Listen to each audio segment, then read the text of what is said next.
ایک وقت میں تو میں اس کی نفرت بھری نظروں سے ڈر گیا تھا۔ مجھے پورا یقین تھا کہ میں اپنی محبت سے اس کا دل جیت لوں گا۔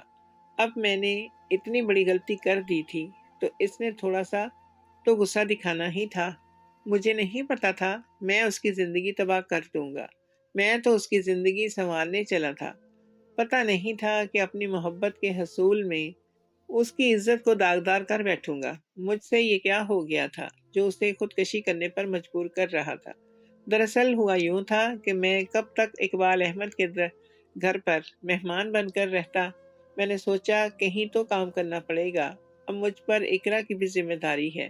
یہ میں نے فیصلہ کیا کہ مجھے اس علاقے سے باہر جانا چاہیے، ادھر ہی ہر کام ڈھونڈنا چاہیے۔ میں نے اقبال احمد سے ذکر کیا تو اس نے کہا کہ میرے پاس تمہارے لیے ایک معقول کام ہے، اگر تم کرنا چاہو۔ میں نے کہا کہ میں کسی طرح کا بھی کام کرنے کے لیے تیار ہوں، لیکن مجھے اس علاقے سے دور مت بھیجیے گا۔ وہ کہنے لگے کہ میں سب کچھ سمجھتا ہوں، تم پڑھے لکھے ہو، سمجھدار ہو۔ میں چاہتا ہوں تم میرے حساب کتاب کو سنبھالو۔ زمینوں سے اس سال کتنا پیسہ آیا ہے اور ہمیں کتنا منافع ہوا ہے، تم ہر ماہ کا حساب رکھ لیا کرنا۔ لیکن ایک بات یاد رکھو کہ تمہیں ملکوں کی زمین کی طرف نہیں جانا، اگر وہاں گئے تو مارے جاؤ گے۔ میں نے کہا کہ اس کی کوئی خاص وجہ؟ تو کہنے لگے ابھی تم بچے ہو، تم اس بات کو سمجھنے سے قاصر ہو، اسی لیے خود کو ان سب باتوں سے دور رکھو۔ نکاح کے بعد سے اقرا نے مجھے اپنے قریب تک آنے نہ دیا تھا۔ وہ مجھ سے بہت دور دور رہنے لگی تھی، ہر وقت مجھ پر غصہ کرتی اور اتنے نفرت بھرے جملے ادا کرتی کہ میرا دل زخمی ہو جاتا۔ اسی لیے میں نے خود کو کاموں میں مصروف کر لیا۔ میں اسے وقت دینا چاہتا تھا کہ وہ اس رشتے کی نوعیت کو سمجھے۔ دھیرے دھیرے ہمارے رشتے میں خاموشی بڑھتی ہی چلی جا رہی تھی۔ ایک دن میں نے سوچا کہ میں اس خاموشی کو توڑ دوں۔ کب تک اسی طرح کی زندگی ہم گزار سکتے تھے؟ میں نے جس کو حاصل کرنے کے لیے اتنا سب کچھ کیا ہے، اگر وہی مجھ سے منہ موڑ کر رکھے گی تو ہماری زندگی کیسے گزرے گی؟ میں ابھی یہ باتیں سوچ ہی رہا تھا جب ایک ملازم آ کر کہنے لگا کہ اقبال احمد علاقے میں موجود نہیں ہے، خدا ملکوں کی طرف سے خیر ہی رکھے۔ میں اسے حیرت سے دیکھنے لگا۔ یہ کیا کہہ رہے ہو خدا بخش؟ اس کے چہرے پر فکر مندی کے آثار واضح دکھائی دے رہے تھے۔ ایسا کیا ہوتا ہے جو تم اتنے پریشان ہو رہے ہو؟ وہ کہنے لگا شہری باؤ، تمہیں نہیں پتا کہ کس قدر شفاق ہیں یہ لوگ۔ عورت کے بدلے عورت، وہ رازدارانہ انداز میں مجھے بتانے لگا۔ میں متجسس ہو کر اس کی باتوں کو غور سے سننے لگا۔ کہنے لگا پچھلے سال اقبال احمد کے آدمیوں سے ایک نے ملکوں کی گاؤں کی ایک لڑکی کو بھگا کر شادی کر لی تھی۔ یہ بات یہاں کے علاقوں کے لوگوں کی غیرت کو للکارتی ہے۔ وہ بدلہ ضرور لیں گے اور اسی انتظار میں تھے کہ کسی طرح سے اقبال احمد اس علاقے سے جائے۔ وہ کب سے اس کے تعاقب میں بیٹھے ہوئے تھے۔ آج کی رات اس گاؤں پر بہت بھاری ہے، تم بھی گھر جلدی لوٹ جانا، صبح خیر کا سورج نکلے۔ بہت سا کام رہتا تھا۔ میں نے سوچا کہ میں جلدی جلدی کام ختم کر کے یہاں سے نکل جاؤں گا۔ ویسے بھی ملک کے آدمی علاقے میں آنے کی جرات تو کر سکتے نہیں، مگر حویلی تک ان میں ہمت نہیں تھی۔ باقی وہاں پر بہت سے گارڈز موجود تھے جو ساری رات کشت پر رہتے تھے۔ اس لیے میں اطمینان سے وہاں پر بیٹھ گیا اور کام ختم کرنے لگا، کیونکہ مجھے کل ہی ہر حال میں حساب کتاب کر کے اقبال احمد کو دکھانا تھا، اور میں کوئی بھی غلطی ان میں نہیں کر سکتا تھا کہ جس سے اس کا اعتماد مجھ پر اٹھ جائے۔ اقبال احمد کے ساتھ بہت سے گارڈز جا چکے تھے، اس بات کا مجھے علم نہیں تھا۔ میں رات کے 2 بجے فارغ ہوا تو میں گھر کی طرف جانے لگا۔ وہاں جا کر میں نے دیکھا تو نہ تو حویلی کی چھت پر گارڈز دکھائی دے رہے تھے اور نہ ہی ڈیرے پر۔ میں حیران رہ گیا، ایسا کیسے ہو سکتا ہے؟ تبھی میں نے خدا بخش کو فوراً بلایا۔ دیکھا تو وہ اپنے کمرے میں موجود نہیں تھا۔ مجھے یاد آیا کہ اس نے کہا تھا کہ آج کی رات وہ گھر جائے گا، تو پیچھے سے میں سارا کام سنبھال لوں۔ میں جلدی سے اپنے گھر میں داخل ہو گیا کیونکہ مجھے کسی انہونی کا احساس ہو رہا تھا، کیونکہ جب میں گھر نہیں ہوتا تھا تو اقرا اندر سے دروازہ اچھی طرح سے بند کر کے رکھتی تھی، اور آج گیٹ بھی کھلا ہوا تھا اور تمام کمروں کی لائٹس بھی بند تھی۔ مجھے ایسا لگا جیسے کسی مصیبت نے میرے بعد میرے گھر کا دروازہ کھٹکھٹایا ہے۔ میں بکھلایا ہوا اندر گیا اور زور زور سے اپنی بیوی کو آواز دینے لگا۔ میں نے سارا گھر چیک کر لیا تھا مگر وہ کہیں نہیں ملی۔ میں نے حویلی کا رخ کیا۔ وہاں حویلی میں اقبال احمد کے خاندان کا کوئی بھی فرد موجود نہیں ہے۔ اس نے اسی لیے تمام گارڈز انہی لوگوں کے ساتھ گئے ہیں۔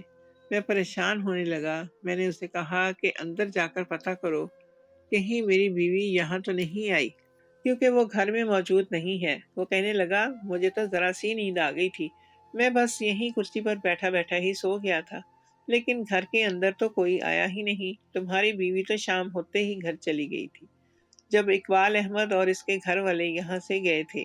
میں پریشان ہوتے ہوئے جلدی سے دوبارہ گھر گیا اور دوبارہ سے چیک کرنے لگا۔ تبھی میں نے غور کیا کہ گھر کا سامان پہلے کی نسبت زیادہ بکھرا ہوا ہے، جیسے کوئی زبردستی اقرا کو یہاں سے لے کر گیا ہے۔ میں جلدی سے گارڈز کے پاس گیا اور انہیں کہا کہ میری بیوی گھر پر نہیں ہے اور برتن وغیرہ بھی بکھرے ہوئے نہیں ہیں۔ مجھے لگتا ہے کہ کچھ گڑبڑ ہے۔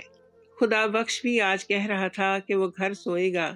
کیا کچھ ہوا تھا؟ کیا اچھے سے یاد کرو۔ وہ کہنے لگا، بس مجھے نیند آ گئی تھی، اس کے بعد مجھے کچھ بھی ہوش نہیں رہا تھا۔ صبح ہوئے تو میں تھوڑا ہی وقت گزرا تھا۔ صبح ہونے میں تھوڑا ہی وقت باقی رہ گیا تھا جب ہم نے سارا علاقہ چھان مارا، ہر وہ گھر جہاں ممکن ہو سکتا تھا کہ اقرا ہو سکتی ہے۔ میں نے چھان مارا تھا، اس کا کہیں بھی کچھ پتہ نہیں چلا تھا۔ صبح ہونے تک میں نے ذیشان کو کال کر دی کہ ایسے مسئلے بن گئے ہیں۔ وہ شہر سے جلدی سے گاؤں آ گیا اور اپنے ماموں کو کال کرنے لگا۔ جب اقبال احمد نے یہ بات سنی تو فوراً گاؤں واپس دوڑا چلا آیا۔ مرد ہونے کے باوجود رو رو کر میری آنکھیں سوجی ہوئی تھی۔ میں سوچ بھی نہیں سکتا تھا کہ میرے ساتھ ایسا بھی ہو سکتا ہے۔ شاید مجھے اپنے والدین کی نافرمانی کرنے کی سزا ملی ہے۔ ہر طرف اس کو ڈھونڈا جا رہا تھا، لیکن کہیں سے بھی کوئی ثبوت ہاتھ نہیں لگا تھا۔ ہر طرف اس کو ڈھونڈا جا رہا تھا، لیکن کہیں سے بھی کوئی ثبوت ہاتھ نہیں لگ رہا تھا۔ جب اقبال احمد پہنچ چکے تو سارے علاقے کے لوگ پیپل کے بڑے درخت کے نیچے جمع ہو گئے۔ تبھی ایک کسان بھاگتا ہوا آیا اور بتانے لگا کہ ملکوں کی ایک گاڑی کسی عورت کو میری زمین میں پھینکتے ہوئے فراٹے بھرتے ہوئے گاؤں سے نکل گئی ہے۔ آپ لوگ جلدی وہاں چلیں۔ خوف سے میری آنکھیں پھیل گئیں۔ مجھے شک ہونے لگا کہیں وہ اقرا تو نہیں۔ مجھے یکدم چکر سا آیا۔ جلدی سے ذیشان نے مجھے سنبھالا اور ہم لوگ تقریباً بھاگتے ہوئے وہاں پہنچے۔ جگہ جگہ سے اس عورت کے کپڑے پھٹ چکے تھے اور لہو لہان تھی۔ اس کے بال بھی کاٹ دیے گئے تھے۔ میں نے روتے ہوئے اس عورت کو پلٹا تو میں حیران رہ گیا۔ وہ کوئی اور نہیں اقرا ہی تھی۔ یہ دیکھ کر میں زور زور سے رونے لگا۔ تبھی ذیشان آگے بڑھا اور اس نے تمام لوگوں کو جانے کا کہا۔ ہم لوگ جلدی سے اقرا کو لیے ہسپتال پہنچے۔ وہاں جا کر معلوم ہوا کہ ان لوگوں نے درندگی سے میری بیوی کو استعمال کیا تھا۔ یہ سن کر میرا دل کیا کہ میں زہر کھا لوں یا خود کو مار ڈالوں۔ میں اس لائق نہیں ہوں کہ کوئی عورت مجھے اپنا شوہر کہے۔ میں لاپرواہی کا یہ نتیجہ دیکھ رہا تھا کہ میری بیوی اس حالت میں موجود تھی۔ اقبال احمد بار بار معافیاں مانگتے نہیں تھک رہے تھے کہ یہ سب میری وجہ سے ہوا ہے۔ کاش میں وہاں سے نہیں جاتا تو تمہاری بیوی کے ساتھ یہ نہ ہوتا۔ تم لوگ میرے مہمان تھے۔ ذیشان الگ شرمندہ ہوا کھڑا تھا، لیکن اس سب میں سوچ رہا تھا کہ اقرا کے ساتھ نہ جانے کیا بیتی ہوگی، کتنی بار اس نے مجھے بلایا ہوگا، نہ جانے کس کس کو مدد کے لیے پکارتی رہی ہوگی۔ کاش میں گھر پہلے چلا جاتا تو یہ نوبت ہی نہ آتی۔ ہسپتال میں موجود سبھی لوگ الگ الگ سوچوں میں پھنسے کھڑے تھے۔ سب سے زیادہ پریشان ان میں اقبال احمد تھے، کیونکہ ان کے ایک ملازم نے آ کر بتایا تھا کہ عمر کو خبر مل چکی ہے کہ میں اقرا کو لیے شہر آ چکا ہوں۔ ڈاکٹرز نے تو یہ کیس لینے سے انکار کر دیا تھا، مگر یہاں بھی اقبال احمد کے تعلقات قائم آئے۔ میری پریشانی کو مد نظر رکھتے ہوئے اقبال احمد نے یہ خبر مجھے نہیں سنائی۔ ذیشان بھی جب کھڑا تھا تبھی ڈاکٹر آئے اور انہوں نے کہا کہ آپ میں سے کوئی مریضہ سے مل سکتا ہے۔ ایک بندہ جائے اور مریضہ سے مل لے۔ میں جلدی سے بھاگتا ہوا روم کے اندر گیا تو اقرا زندہ لاش کی صورت میں اندر موجود تھی۔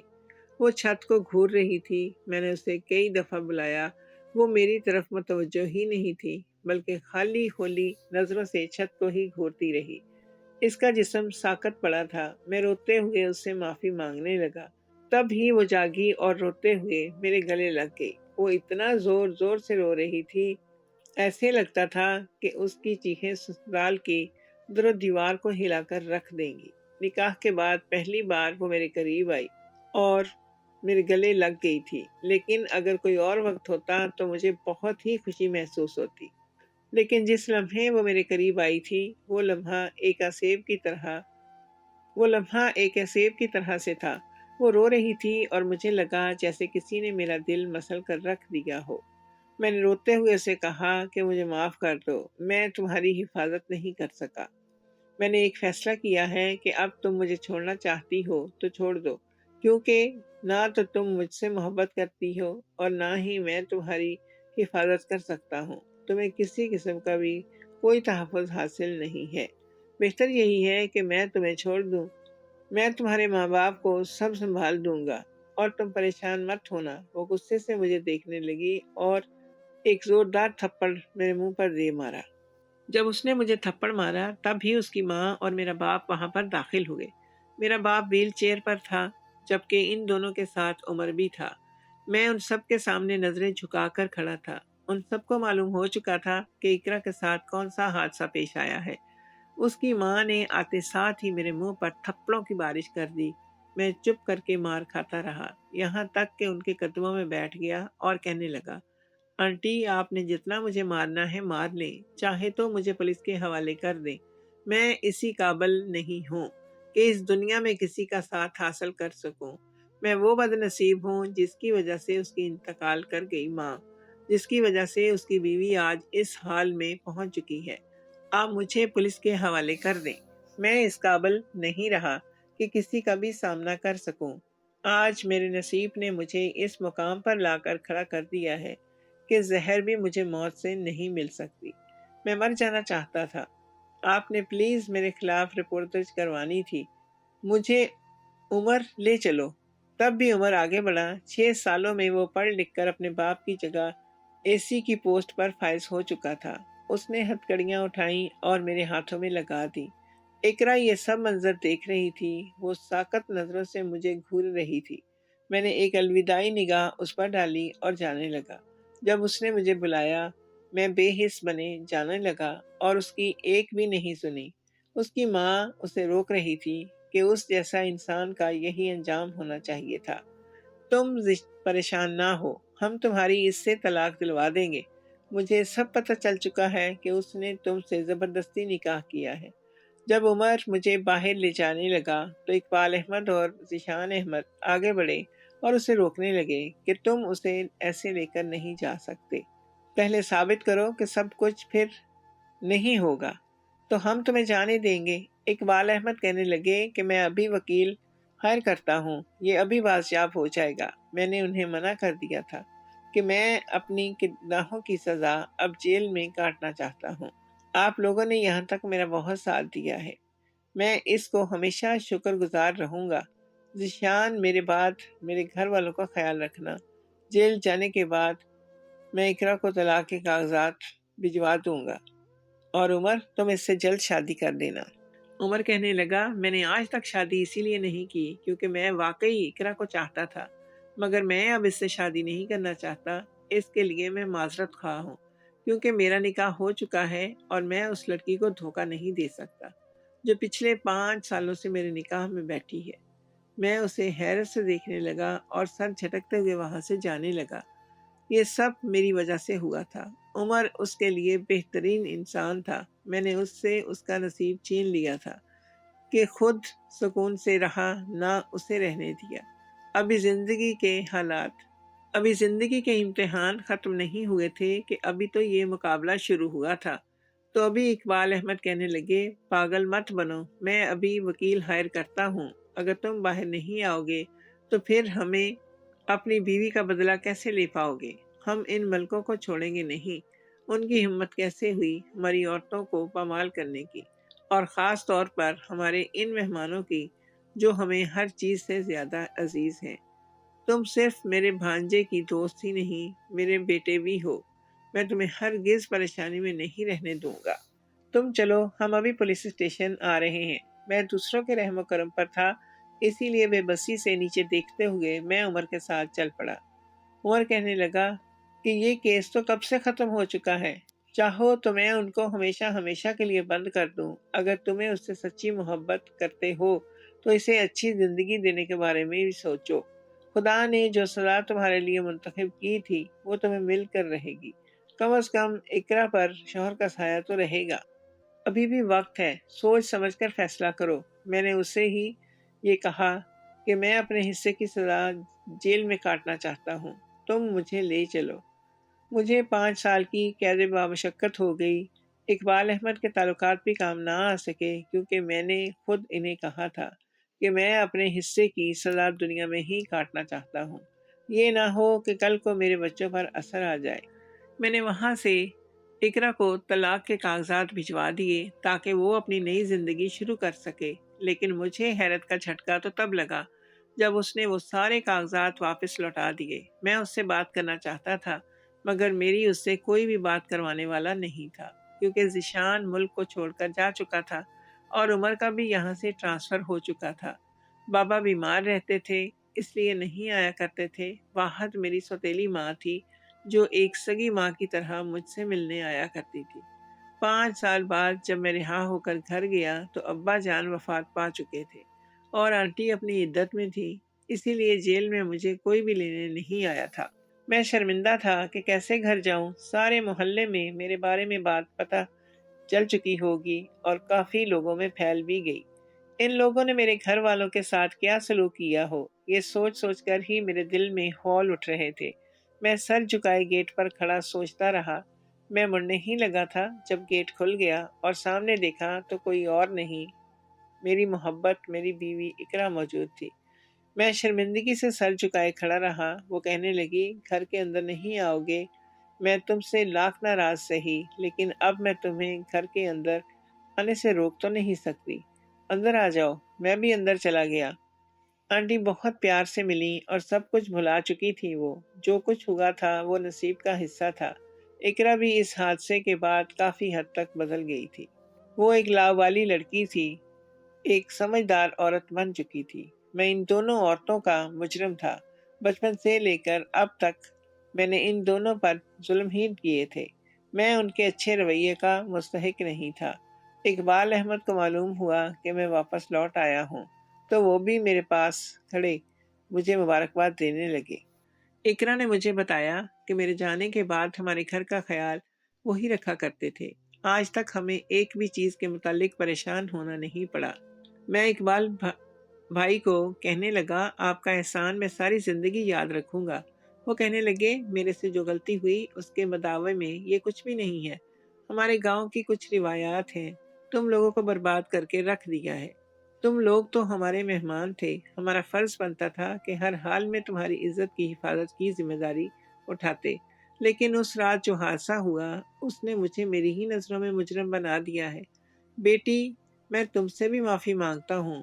تبھی اقرا آگے بڑھی اور انہیں کہنے لگی کہ چچا جان، میں نے آپ کو معاف کر دیا ہے۔ میں حیرت سے منہ کھولے اقرا کو دیکھنے لگا۔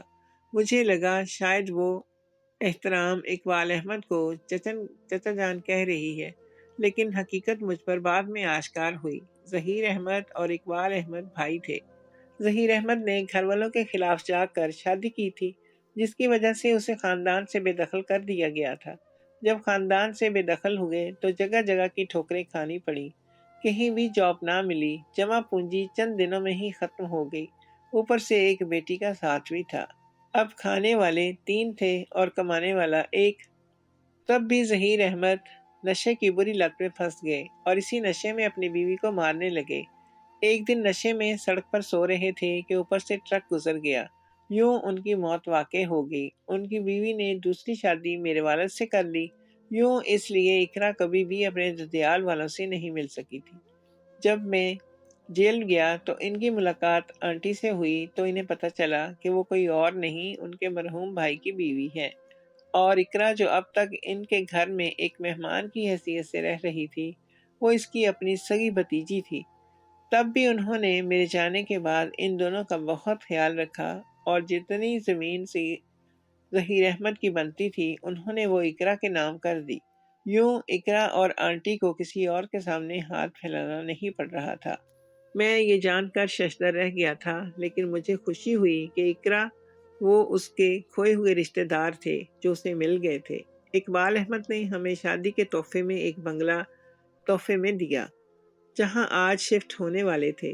اقرا نے مجھے معاف کر دیا تھا تاکہ ہم ایک اچھی زندگی گزار سکیں جس کے ہم نے بہت سے خواب دیکھے تھے۔ 3 سال بعد اللہ نے ہمیں ایک بیٹے کی نعمت سے نوازا تو ایسے لگنے لگا جیسے اب میرا گھر مکمل ہو گیا ہے۔ اقبال احمد اور ملکوں کے حالات بھی سدھر گئے تھے۔ ان لوگوں نے دشمنی ختم کر کے ایک دوسرے کی طرف دوستی کا ہاتھ بڑھا دیا تھا۔ اب بھی زمینوں کے معاملات میں سنبھالتا ہوں اور آج تک میں نے کبھی اقبال احمد کو شکایت کا موقع نہیں ہونے دیا۔ اقرا واقعی میں ایک اچھی بیوی ثابت ہوئی تھی اور میں نے بھی خود کو اس حد تک سدھار لیا تھا کہ اس کو کسی بھی شکایت کا موقع نہ ملے۔ ذیشان بھی واپس پاکستان لوٹ چکا تھا اور کل اس کی شادی اقبال احمد کی بیٹی سے ہے۔ ہم سب لوگوں نے اپنے اپنے حصے کے تمام غم جھیلے اور خوشیاں ہماری منتظر تھیں جن کے لیے ہم نے برسوں انتظار کیا تھا۔